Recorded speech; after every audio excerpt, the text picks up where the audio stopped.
Today's case will take you on a wild ride filled with many different twists and turns. What started out as a case of a stolen vehicle and a missing child quickly turned into something much darker and much more twisted. We will be discussing the troubling case of Lonzie Barton, who was just 21 months old when he met his tragic end. Be prepared because this is a truly heartbreaking story. But before we get into the case, I want to say a huge thank you to Golden Nugget Casino for partnering with me on today's video. The Golden Nugget Casino app has all of your casino favorites right on your phone. With thousands of real money games, including slots, blackjack, roulette, and live dealer, you can get the Vegas casino experience right from the comfort of your own home. They have all of your favorite games, including the most popular slots and exclusive slots so that you can find your favorite. They've also added Huff and More Puff. Everyone's favorite game is now available at Golden Nugget Casino. With the app, you can make any of life's mundane tasks into golden moments. You can play to win while at the airport, which is what I do. You can play while waiting at the doctor's office, taking a break from doing chores. Anytime, any day, you can play Golden Nugget Casino. Golden Nugget Casino is a fun, engaging way to win and play.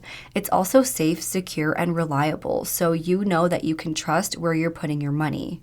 Golden Nugget Casino is offering viewers of my channel a special offer. New customers who download the app today using the link below or using my code Shannon and play just $5 will get 500 slot spins on Huff and More Puff. Once again, download Golden Nugget Casinos today and use code Shannon, and when you play with just $5, you'll get 50 slot spins a day over 10 days on Huff and More Puff. Thank you again so much to Golden Nugget Casino for partnering with me on today's video. With that being said, let's get into today's tragic case. Lonzie Barton was born to his mother, Lana Barton, and he had an older sister, Lily, who was just over 3 years his senior. At the time, they were living in the rural part of Jacksonville, Florida. Back in 2009, when Lana was 19 years old, she married then 35-year-old Chris Barton, who helped to raise Lily and Lonzie from the time they were very young. According to reports, Lana became pregnant with Lonzie while in a relationship with Chris, and he fully believed that Lonzie was his baby. However, after everything went down, DNA tests were done, and it was discovered that Chris is not Lonzie's biological father. The true identity of the bio dad are unknown.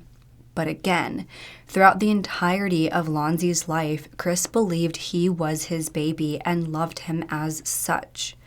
Neighbors and friends who knew Chris and Lana said that they were good parents. They adored their children, and although they may not have had the most solid relationship, they did what they could to provide the best life for their little ones. At some point after Lonzie's birth, though, Chris and Lana got divorced. Now, Lana was known as having struggled with drug use throughout her life. At that time, she was working as a dancer at Wacko's Gentlemen's Club. While on one of her shifts, she met Reuben Ebron, who went by Reuben. Reuben was known as someone who would often provide the girls at the club with drugs, so that's exactly how he got into contact with Lana.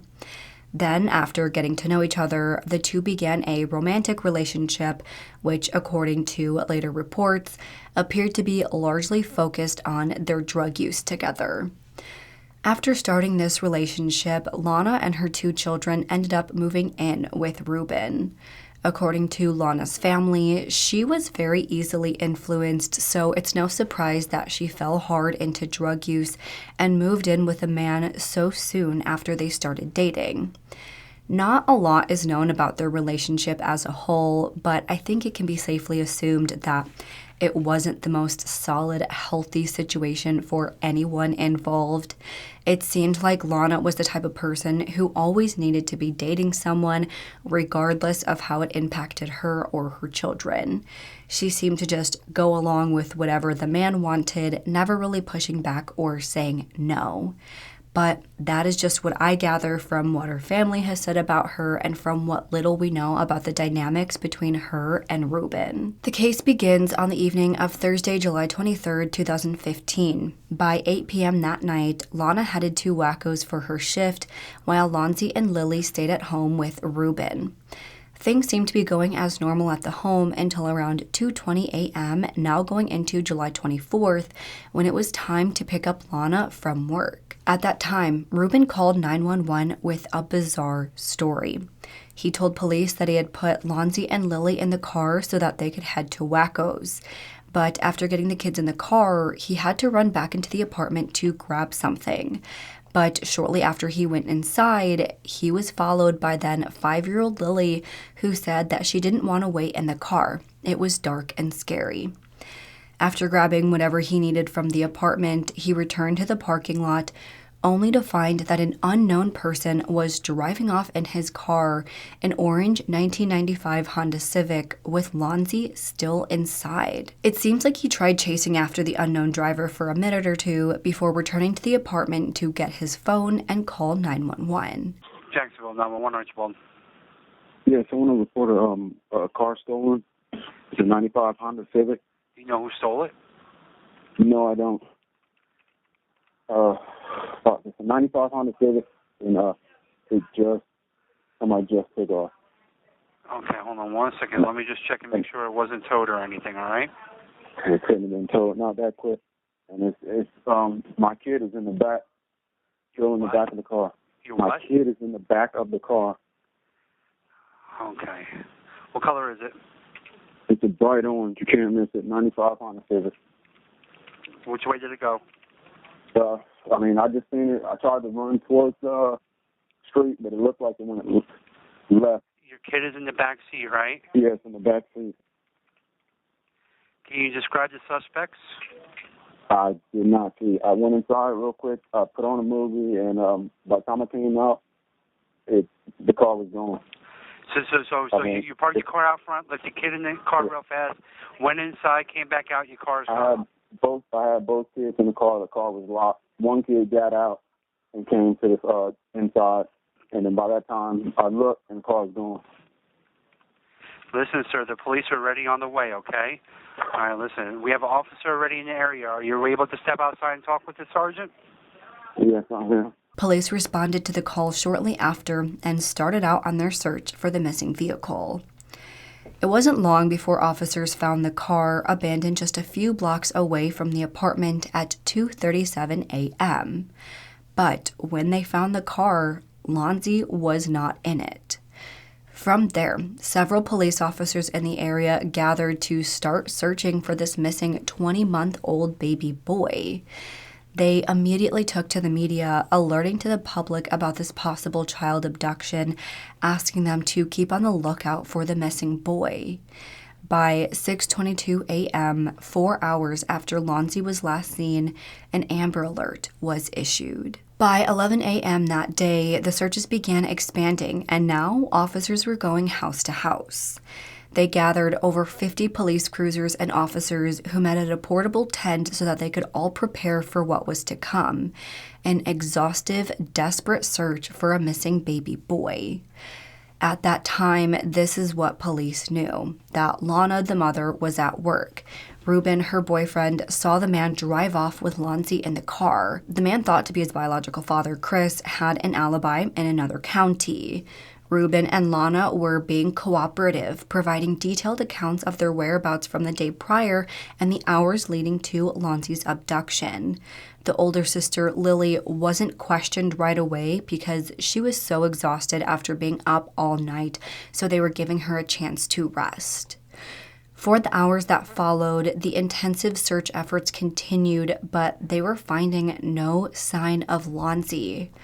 What they were finding, however, was that Reuben actually had a bit of a troubled past. He had previously been convicted of domestic battery. He also had a current domestic violence injunction out against him from a recent ex-girlfriend who claimed that he beat her and had been stalking her. So that was a current allegation he was facing. Then, about 2 months before Lonzie's disappearance on May 30th, police responded to a noise complaint at Lana's apartment, where they found Reuben, Lana, and a third woman in possession of marijuana, white powder, aka cocaine, brown powder, aka possibly heroin, and ecstasy pills.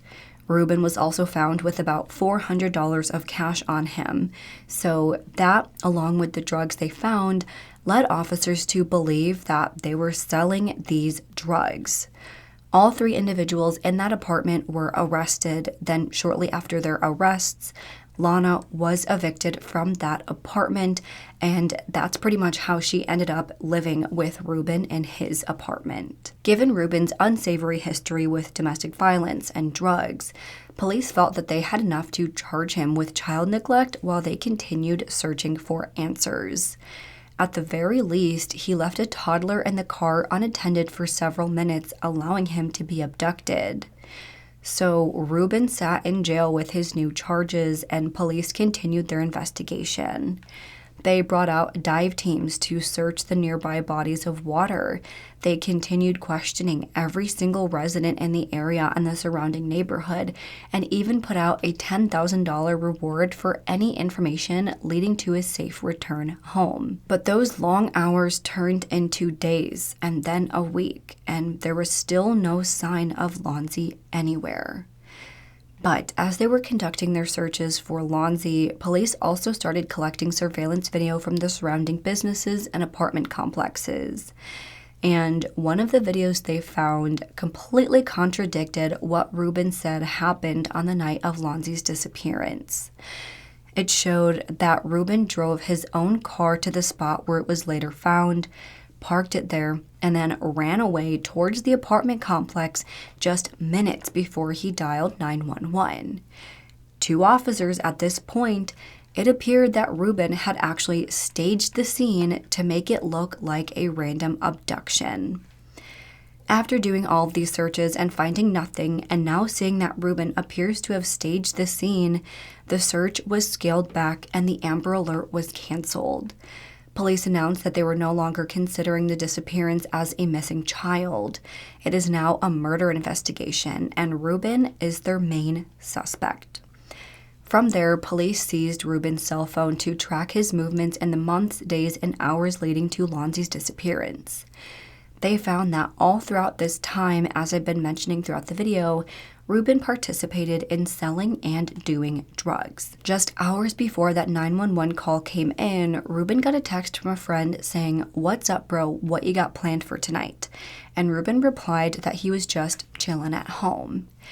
But according to cell phone pings, that was not true. He spent those hours traveling between the laundromat, a storage facility, and then to a convenience store, allegedly for drug deals. For the days and hours before the night of July 23rd, they noticed that Reuben had always been very responsive with texting his customers back throughout these transactions. At around midnight that same day, he texted one customer that he had a dub to give him. The customer agreed to meeting up that night, but then Reuben stopped replying.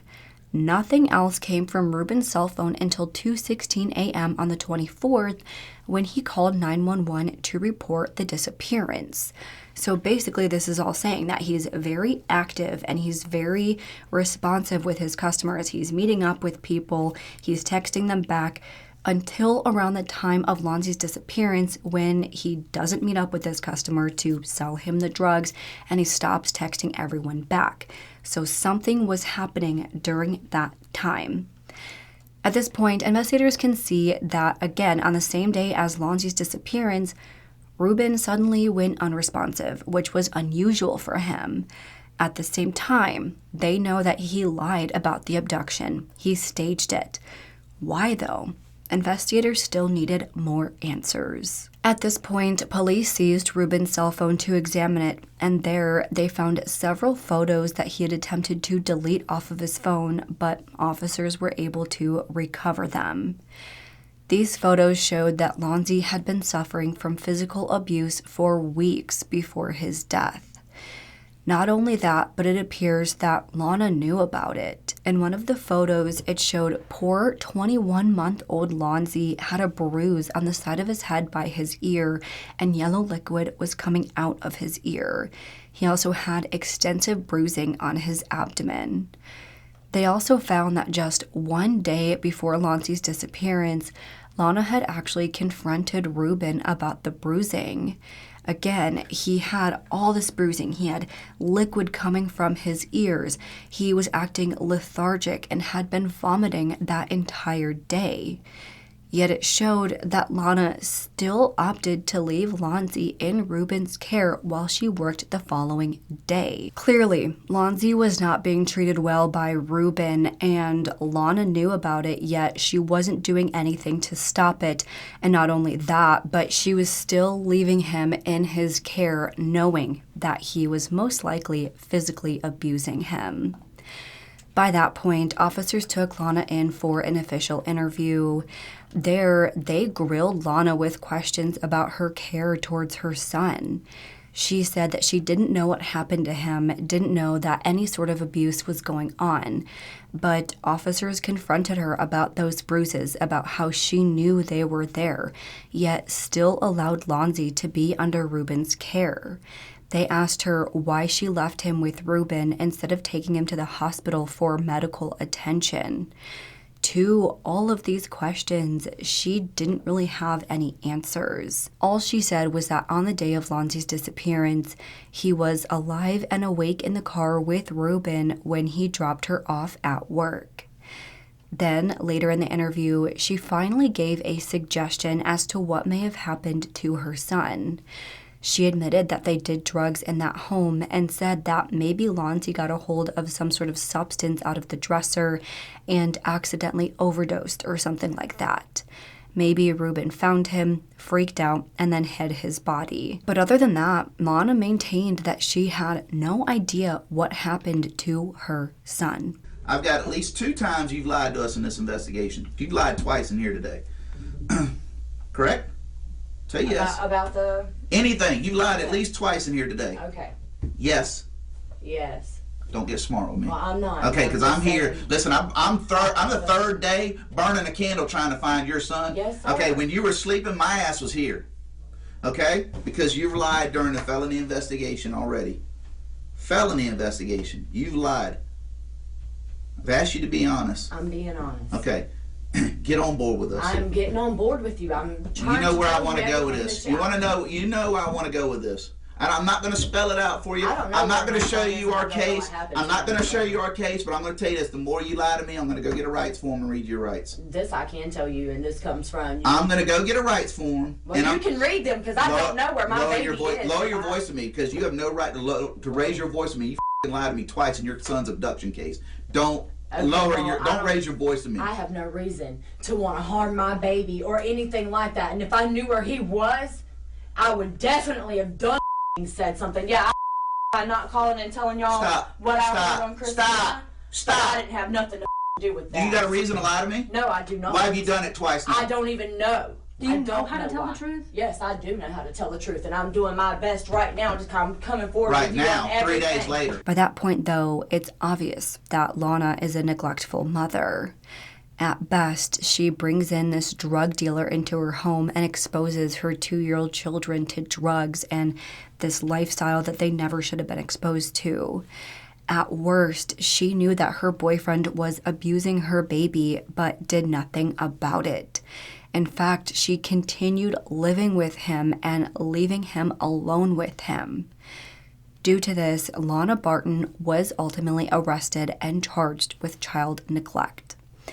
As they sat in jail, investigators continued with their quest to find answers.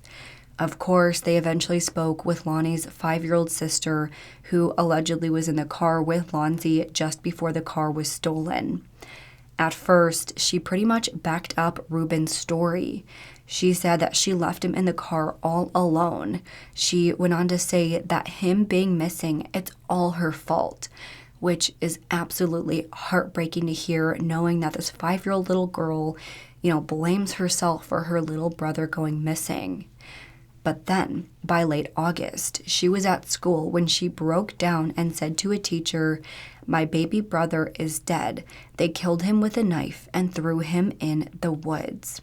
Of course, this prompted her teacher to call officers, who then conducted searches in any and all nearby wooded areas, but still, they could not find Lonzie. As all of that happened, Reuben would go back and forth with his story, telling similar stories with slight variations, while Lana stuck to her original story.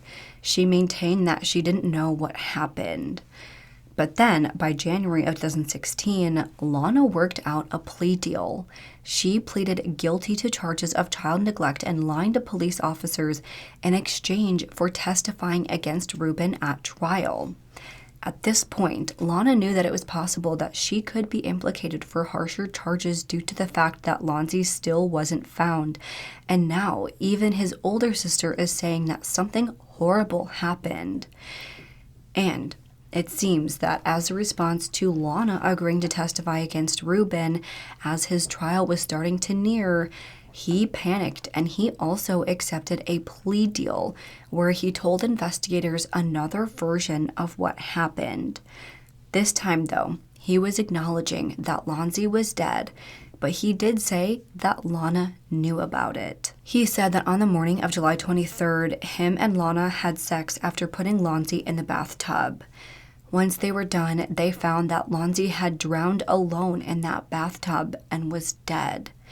He admitted that in a panic, he took Lonzie's body and buried it to cover up what happened. He said that Lana knew her son was dead before she ever even went to work that day, but she refused to admit what she knew. After telling this story, Reuben led them to Lonzie's little body. By the evening of January 10th, Reuben led investigators to an area in Bayard around Florida 9B and Phillips Highway. They went to an area that was overgrown in weeds and vegetation, but the landscape was very hard to navigate. It had changed a lot over the course of 6 months, so Reuben couldn't identify exactly where he dumped Lonzie's body. He just had the general idea of where it was. So Reuben returned to prison that night before officers returned the following day to scour the area. And sure enough, after conducting exhaustive searches, they discovered a pile of old tires. And after removing the tires and digging into the ground, they found the body of 21-month-old Lonzie Barton. They went to neighbor after neighbor, officers looking for someone who could give them details on what had been going on with this section of Bayard since Lonzie disappeared last summer. Apparently, a lot of dirt had been moved by construction equipment in the months prior, adding a layer of difficulty to Ebron's recollection of the exact location. Yeah. You notice we got a bunch of fresh dirt? Yeah. Are these guys pushing the dirt out pretty regular? Like, how far have they pushed out in the last couple months? Was it cleared like that 6 months ago, or did they just recently clear it? 6 months is a short time. When did they move in? It was last spring. They moved in right before the kids got out for their summer vacation. The company's trying to clear it to create a secondary lot because their location is downtown. Are you going to see several police officers and K-9 back there? Ebron had given police directions that he buried the body near 3 tires and a tree.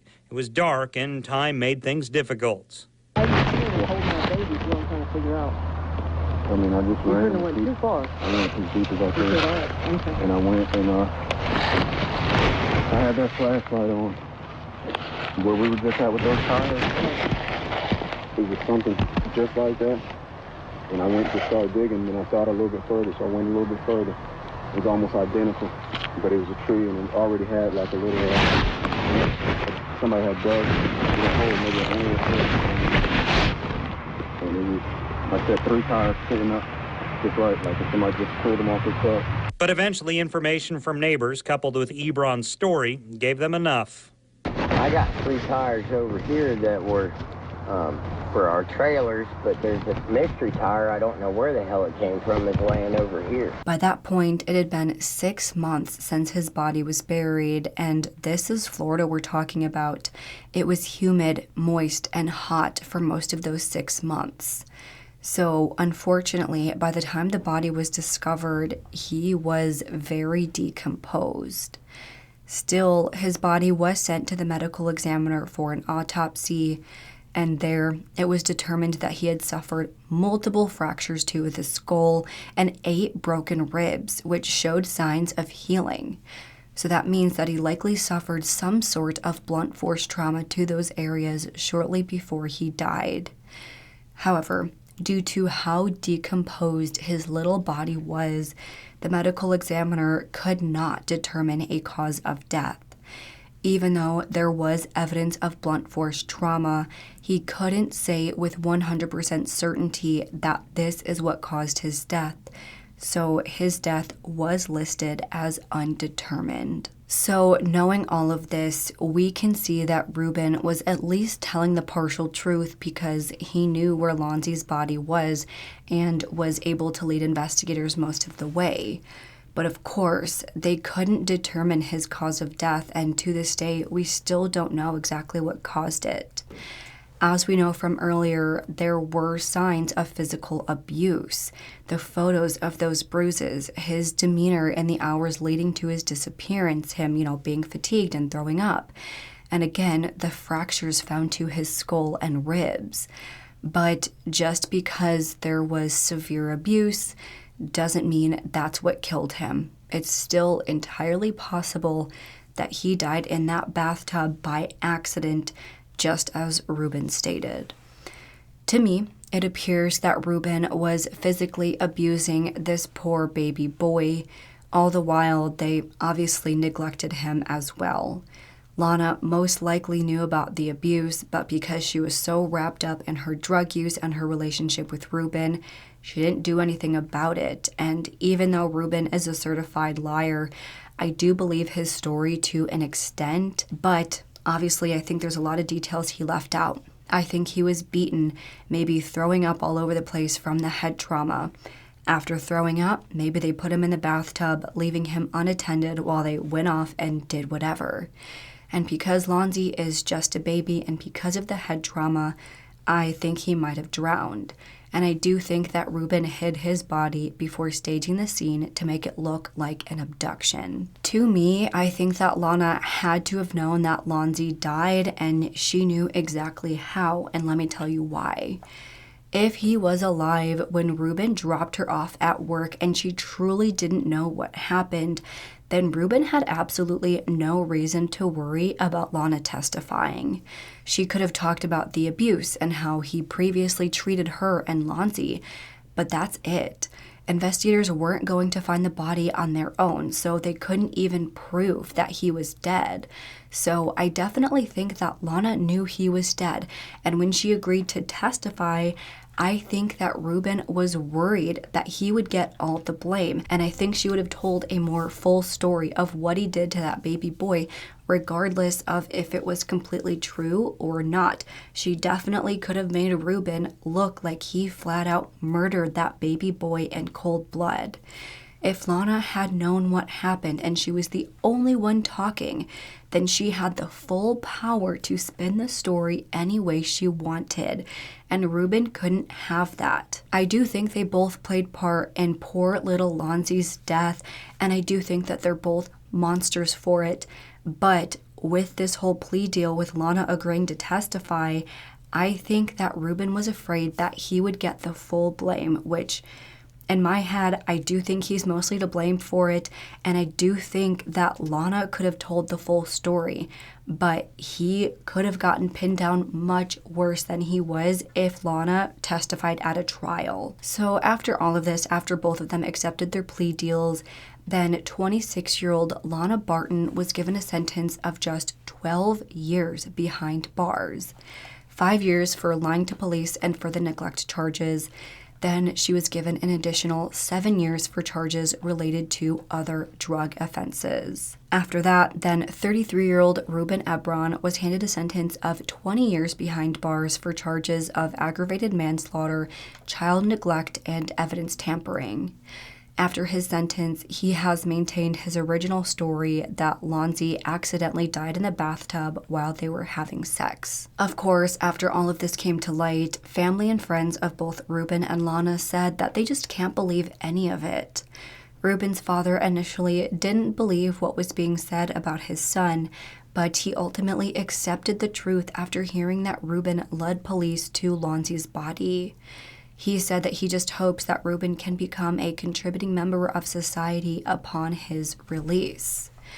On the other hand, those who knew Lana said that she was easily influenced by others.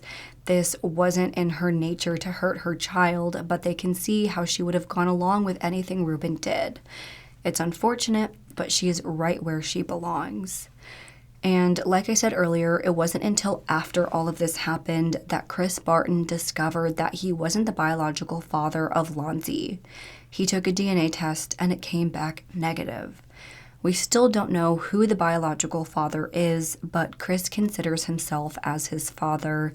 He still saw him after they're divorced and still loved him after the divorce. He always was a father figure to him while he was alive, so even after he's gone, Chris said that this doesn't change anything, and I'd have to agree. But unfortunately, that's where the case stands today. It's been about 10 years since little Lonzie lost his life, and I'm sure not a day goes by that his family doesn't think of him and still doesn't feel the heartbreak. In my opinion, I don't think either of them got enough time. I don't think Reuben should ever see the light of day again, given what he did to that little baby boy. I do believe that Lonzie was severely physically abused, and I think that's what led him to his death. Even if he drowned because of his injuries, in my opinion. The only reason Reuben didn't get more time was because he hid the body really well and a proper autopsy couldn't be done.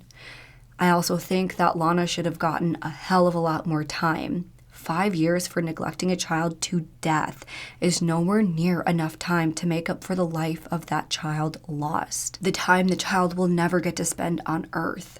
She allowed this to happen, in my opinion, and did nothing about it. She even lied to cover for Reuben.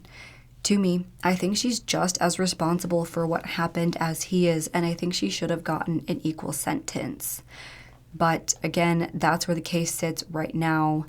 Lana should be getting out in just a few short years, and I certainly hope that she's been able to reflect on what happened and remembers every single day that she is responsible for the horrific death of her baby boy. But that's where I'm going to end today's video. You all heard my thoughts, and now I want to hear from you all. What do you think of the case overall? What do you think really happened to little Lonzie? Do you think Reuben and Lana got enough time? Let's discuss this and any other thoughts you have in the comments below. If you like this video, please make sure to go ahead and leave this video a thumbs up and subscribe to my channel. I put out new true crime and mystery videos every single week. Don't forget to turn the notification bell to on so you don't miss out on any of my future videos. Make sure to follow me on Twitter, Instagram, Facebook, TikTok, and Spotify. All will be linked down below. And if you have any case suggestions, please make sure to fill out the Google form, which is also listed down below. With that, I hope you guys have an amazing week. Stay safe, stay healthy, and I hope to see you next time. Bye.